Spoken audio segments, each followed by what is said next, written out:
I have honestly zero clue why this is the second most requested video on the channel. Just a reminder, I'm a football channel, supposedly. I didn't even think the video was really, that good at all, really. It felt kind of weird, I had a different camera view, and also it was just very out of my comfort zone, but you guys showed the love, so I really do appreciate that. Enough of the sentiments, though. It's the year 2024, and we're close to spring. Well, actually, we're in spring, which only means one thing.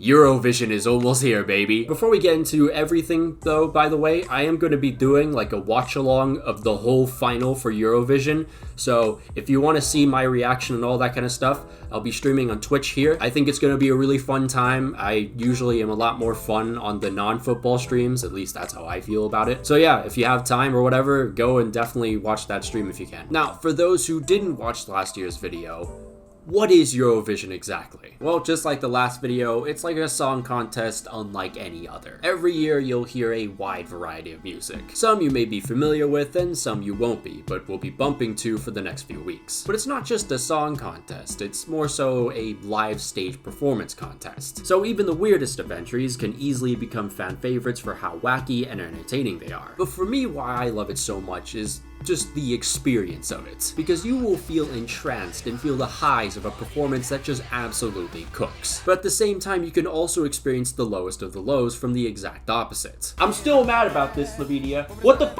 was this? Fire every single person that was involved in this shit. The crazy thing is too, even if you aren't a fan of Eurovision, you've probably heard a Eurovision song. Have you heard this song on the radio, or maybe perhaps a TikTok edit? Well, that's from Eurovision 2019.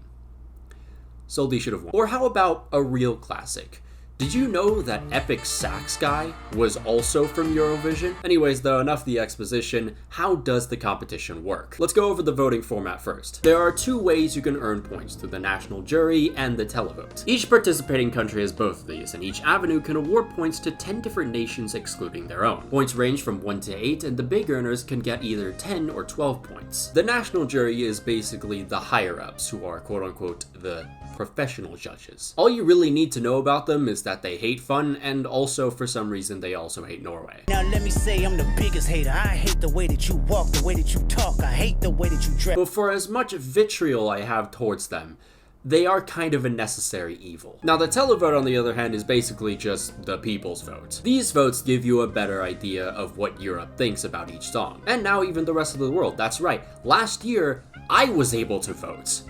That was pretty cool. Now for the competition format itself, pretty simple stuff. To start out, there's a semi-final that includes every single participating country. In the semi-final, we'll see the nations be split into two groups. Semi-final 1 has 15 countries and semi-final 2 has 16. I'm not entirely sure, but based on last year's results, 10 nations from each group will qualify for the grand final. Eurovision also has this group called the Big Five.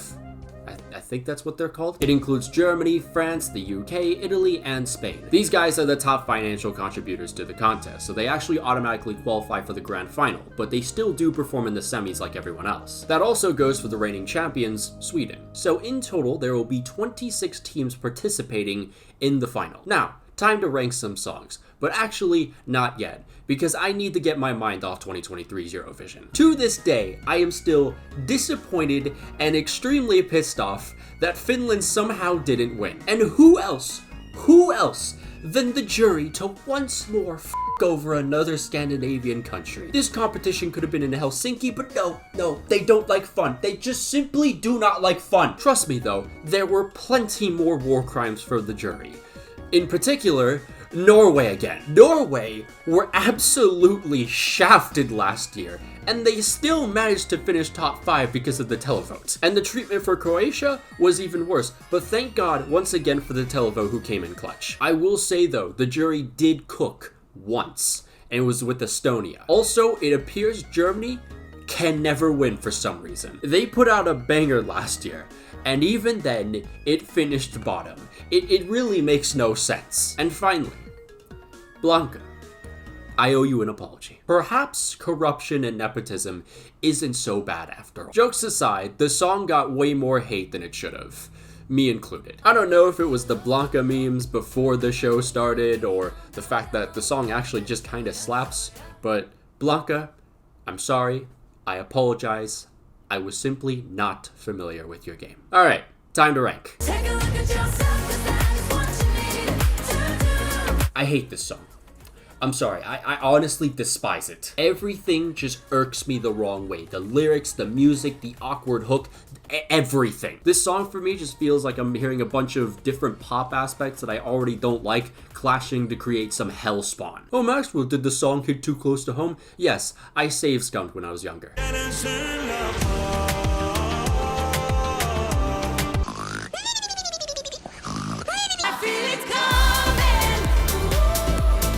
Boy, do I miss 2020 and 2021. This song's just boring, and considering the live performance is the official music video and there's really not much going there.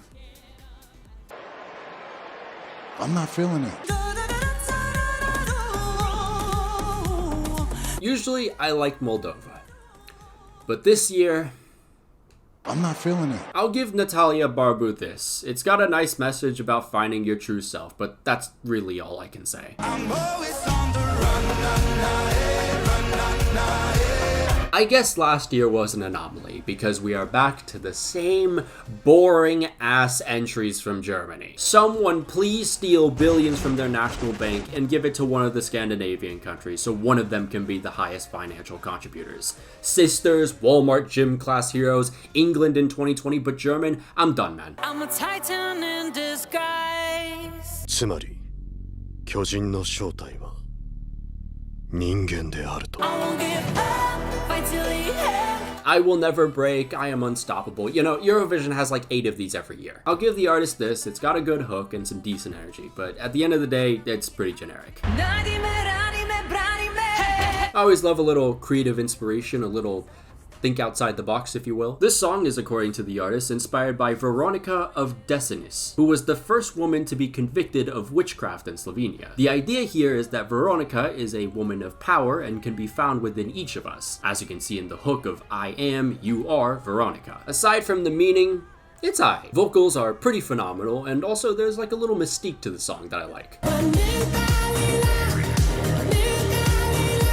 I think the best way to really describe this song is it sounds like something I'd hear off FIFA 16. That's not a good thing nor a bad thing. All I'm saying is this just feels like something I mindlessly listen to while the CPU time wastes after scoring in the 5th minute. Oh my god, you got me on. Malta, known for giving us the same generic pop sounding song every single year, has changed it just a little bit. Good energy, great hook, this has potential to look even better in the live performance. It's decent. Put myself on a pedestal. 2 words. Olivia Rodrigo. I do like the message of this song, and also the artist Aiko has a ton of energy. I'm a fool for energy, what can I say? But I was never big on this style of music to begin with, so this is as high as I'm gonna rank it. Oh wow, new Dan Henshaw character dropped.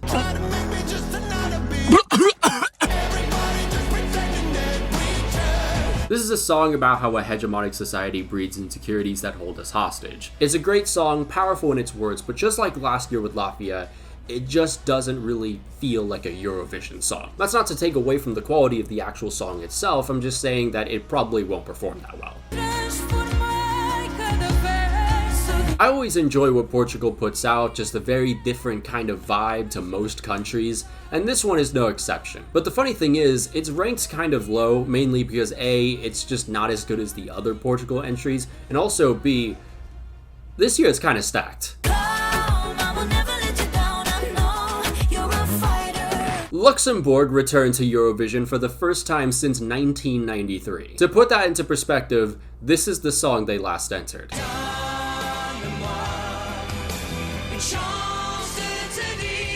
But back to Fighter, the more I listen to this song and watch the music video, the more I dig it, honestly. I'm especially looking forward to the choreography and the live performance. There's some good potential here.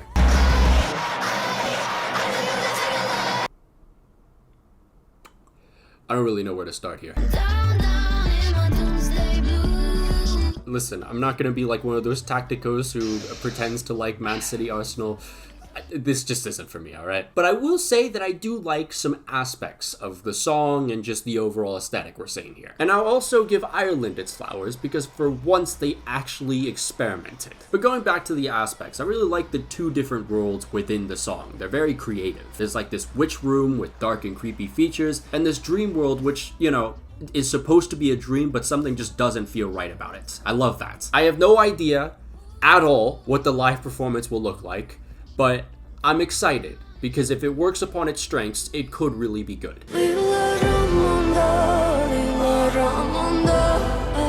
I am a fool for a dark aesthetic and a beautiful sensual voice. I miss you so much. Ramonda, the title of the song by the way, is a flower that represents a symbol of hope for Serbian society. And you can see that in how there's nothing but lyrics of hopelessness all the way until the end when one single Ramonda rises. It's cool, I like it. I will say though, the chorus can be a little repetitive. When I first listened to this, I really didn't dig it. But just like with a lot of the songs on this list, they've grown on me significantly. Something about the Italian language in this style of rock, it just works so well. I'm never much of a fan of ballads, but this one's pretty solid. Kind of depressing lyrics about a relationship falling apart, you know, something that we wish to not have. But honestly, the song just makes me want to dance. What I'm basically coming at is the fact that if you like this song, you'll probably like I Can't Stop the Loneliness by Henri. I really like how whimsical this song sounds. I don't really know what else to say, I can't lie. The message is also great, you know, creating your own destiny on your own terms, i.e. build the tower. The song was also officially premiered at a nightclub. I feel like it could not get any more Polish than that. Zora is a misogynistic insult, but this song is basically trying to reclaim it and reappropriate it to become a message of women's empowerment. The song itself is nothing but good vibes. It's great to hear. The only issue is I have no idea what this is gonna look like in a live performance. I'm not even sure if there's much you can do with a song like this. You know when those like horny Twitter users will reply to an e-girl's post with something like, please spit on me or please destroy me? That's all I can really think of when I hear this song. The song's alright, but as Sweden's music video is literally just a live performance, we get to see the whole thing. And the live performance absolutely carries like it's 2019-20 Aubameyang. I do have to mention this though. I hate that I have to, but it must be done. These twins look very similar to a guy who was once pretty big in the NASCAR gaming community, or really even just the NASCAR community in general. For your own sake, I won't tell you why he's no longer on the platform. Out of all the music videos this year, Greece is easily my favorite. It's got a very unique aesthetic that I find really awesome, and I don't really know why. The song itself, though, is an ode to young Greek people and Greek culture, and it just slaps. There's like numerous layers to this song, and they all come together really nicely. I hate to like repeat myself like a broken record, but I am curious once again like what the live performance will actually look like. If it applies some of the aesthetic that we see in the music video, I'll love it. I see it in the air, I see it in the air. Georgia really did well to recover from their blunder of last year. If you don't know about Georgia's submission from last year, you really don't want to know. I love the energy in this. It's already high from the very start and somehow finds a way to increase throughout the whole song. I especially cannot wait to see what this looks like in the final. That's right, I know this is going to the final. Are you still playing the game? I really hope this song makes it to the final. Honestly, every single time I listen to it, it just grows on me. I wouldn't be shocked if it becomes like top 5 by the end of the show. The message is to be true to oneself, which isn't exactly original, especially in Eurovision, but the way this song goes, it's like an angry conviction to make it happen in spite of the world, and I love it for that. I could see this one surprising many, especially if we see the choreo from the music video and the live performance. I really admire Ukraine's innovation every year. You really just never know what they'll hit you with, but you know it's gonna sound good. Yeah, where the hell did she appear from? The song is called Teresa and Maria, which is actually in reference to Mother Teresa and the Virgin Mary. These particular figures in the song are used as a symbol of hope. The song itself, I love it. The vocals from the hook will ascend you, and the rap verse will have you bumping for days. Overall, fantastic song. A song that's about existentialism.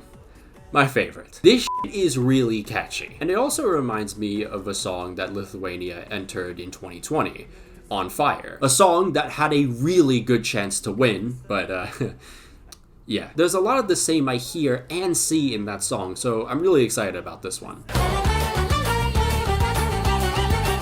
Jocko is fun, very danceable, and the flute solo itself slaps. There is no reason for this not to finish in the final top 15, but I know the jury is up to something.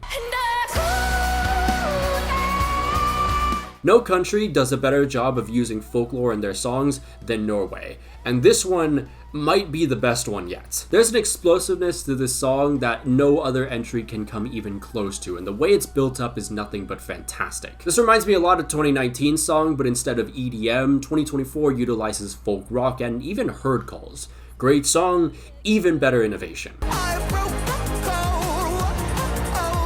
For years, Switzerland has had mid-lyrics be carried by some of the most phenomenal vocals you'll ever hear in your entire life. But finally, not only do we have another stunning voice, but the song is actually good. It's about damn time. The song is called The Code, and it follows the journey of the artist coming to the realization of their non-binary identity. And in order to do that, they had to break the code of what was considered the norm. And the way this is portrayed in the music video is nothing short of incredible. For a while, all I could think of was, this person sounds very familiar. And then it clicked. FIFA 16. Gold. Again, another song that's basic in its lyrics, but let's be real here for a second, Eurovision fans. We loved Måneskin in 2021. Who the f actually understood the song during the final? Like, come on. At the end of the day, the song sounds great. And I'm not trusting a single English reviewer because they're giving this song the same amount of stars as I wrote a song. I ain't having it. As someone who revolves their entire aesthetic around Initial D, it comes to no surprise that I am a fool for Eurodance. Is there anything necessarily meaningful about the song? No. But it just f***s. I mean, there's a reason why people obsessed over a song that made fun of this genre last year. And this also just sounds and looks like something that'll bang in the live performance. Tell me why do you're so beautiful tonight? No rules. I love this song. Like I said before in a past video, every year in Eurovision, there's always that one song that is so stupid in concept, but so good, and for absolutely no reason. And this one is literally by an artist named Windows 95, man. I mean, I love this competition. I really have nothing else to say about this one. You just have to see the shit for yourself, because it's just too good. La noia. La noia. La noia means boredom in Italian, and the song does a great job at giving you a more positive outlook on boredom. Because when asked about the inspiration, artist Angelina Mango talked about how boredom gives you time to dedicate to yourself, and it allows you to discover yourself. Overall, this cumbia-flavored pop song is carefree and catchy. I love it. Also, this song was produced by Dardust, who is a songwriter for Calypso by Safera Ebasta. So I've been going through about 2 months of just obsessing over Akina Nakamori, so when I hear Mon Amour, I just think of her. Anyways, man reminiscing upon an old flame, wondering why and begging for them to return. It's just very painful and heartbreaking. And it is transformed with powerful and emotional lyrics. I almost f***ing teared up the first time I heard this song. And man, those Do You Love Me verses, oh, they just... straight dagger in the heart. Easily the best ballad of the bunch. Not even a question. Friends, all I'm asking is please do not bottle this fucking live performance again. This is how you do a rock song. None of this generic stuff that is a poor excuse of an impression of the sounds of the 90s, and none of those bullshit lyrics. Just real ass rock. And this song is about something that a lot of us can relate to. A young man from a rural town is planning to leave his village, and while he's excited about the opportunities that await, he's also very anxious. Everything about this song just goes hard. That's really all I can say. From the telling of the story through humorous lyrics to the absolutely infectious hook. And there's just layers to this because the hook itself is literally a made-up name for a made-up village dance. That shit's incredible. So let me try and pronounce this. I'm sorry, Estonians. Nendest narkotikumdist What? Nendes narcoticum midest eti me ko midagi. This all translates to, by the way, we sure know nothing about these drugs. And according to an analysis by Lucy Percy, the song is about the duo denying that they are drug addicts to police because they're poor, which hints at how wealth can impact the way police perceive people. In this case, police are more suspicious of poor people than wealthy people. Again, just like the Croatian entry, this just goes hard, and the chorus just feels like a constant pump of adrenaline. And the dance just adds even more, which will be great to see in the live performance. I have this in my top 3, and I feel very strong about this opinion. And also, I think it would be really funny if we had the next Eurovision in fucking Tallinn. And finally, number 1. I mean, like, I feel like everyone saw this coming. Like, come on. Europapa by Joost Klein. Slaps. It f***ing slaps. It's a banger. It's just so good. You kind of wonder why there's never been a song about just Europe in a song contest called Eurovision, but you know, that's finally no more. From the Netherlands to Germany to the Supreme Donor Shop in Brick Lane, we follow a hyperactive Joost breeze through a tour of Europe in the form of a fun song with witty lyrics that match the happy hardcore aesthetic. Numerous languages utilized, a catchy as hell hook. Honestly, this is the most catchy hook of all, and also extremely danceable. It's like the perfect recipe to win Eurovision. What more would you want? This is easily the number 1. Now with all that done, don't leave just yet, because I actually have no idea what the odds are. I made that on purpose because last year I felt like some of the rankings kind of affected my own, so I went into this completely blind, and now you get to see my raw reaction. Okay, the moment of truth, everyone. The moment of truth. Eurovisionworld.com. Let's see what we have here.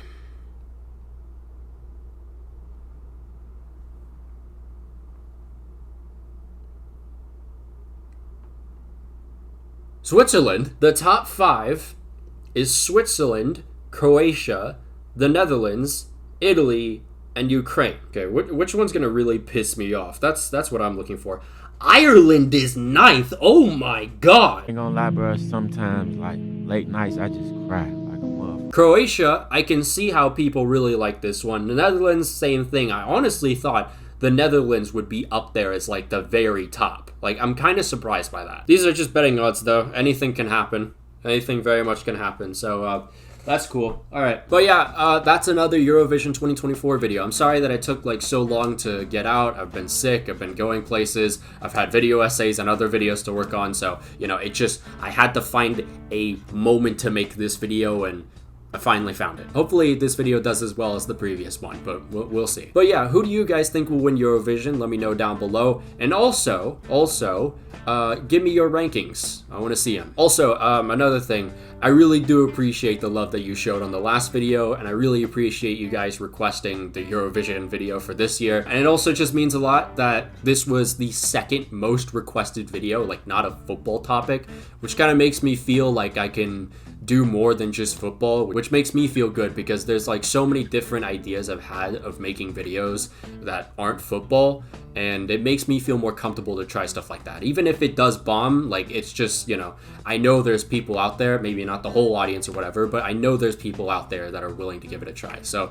thank you guys so much. But of course, a massive shout out to all our patrons, including Joshua Moazami, Janos Balash, Brazilian Fury, Miliaway009, Anazir Makalankam, Alex Rod, Ulta, Naya20, Araisan, Billy Jack, Hysteria, Miguel Munoz, Pluvio, Return Fire, Rory Burns, Slider Kid, Sniffer, Sakuoka Fan, Tana Permilia Celine Khan, The Cypriot 35, Tomicus, Victor, Aqua 77777, Chris Visconti, Dominic Griffin, Joe Paricio, Kentra Agatra, Kyler Krebs, Lucian von Croix, Mohammed Altanib, Nish, Patrick Barley, Rashford God 5, Raspberry L, Rowan Cookie, Sylvia Citrus, subscribe to Tendetem, and Unbroken Persona. If you'd like to join the Patreon, there'll be a link down below and up in the annotations. You can follow my Twitter if you want, follow my Instagram if you like. Again, though, I think the more important one is Twitch, because that's where I'll be streaming my live reaction of the whole thing. If I can show the show, that'd be great. If I can't, unfortunate, but at least you'll hear it. And I'll probably send you a link to watch it yourself. But anyways, until then, I'll see you guys.